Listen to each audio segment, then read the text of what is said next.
আসসালামু আলাইকুম। আমরা এতদিন শুনে আসছি যে মানুষ অ্যাপেল ফোন কিনে হচ্ছে কিডনি বিক্রি করে, অর্থাৎ একটা কিডনি বিক্রি করলে একটা অ্যাপেল ফোন টুকটাক পাওয়া যায়।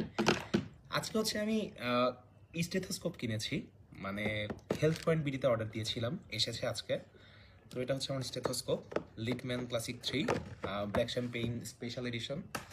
তো আমার মনে হইলো যে আইফোন আর কি কেনা লাগছে যে একটা কিডনি বেচে, তো এইটা হচ্ছে আর কি দুইটা কিডনি বেচে হচ্ছে কেনার মতন একটা জিনিস। লিটম্যানের স্টেথোস্কোপ একটু কাছে দেখাই।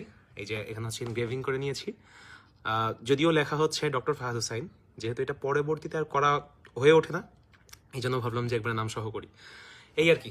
তো ভালোই লাগছে, থার্ড ইয়ারে উঠেছি, নতুন নতুন ক্লাস করছি। স্টেথো কাজ কতটুকু আছে এটা হচ্ছে ম্যাটার না, বড় ভাইরা ডাক্তার ভাইরা দেখলে হাসাহাসি করতে পারে, বাট এই আর কি, নতুন উঠেছি, আবেগ আগ্রহ অনুভূতি ভালো লাগার একটা বিষয়, এটুকুই আর কি, এটুকুর জন্যই কেনা, ভালো লাগছে। ঠিক আছে, ধন্যবাদ।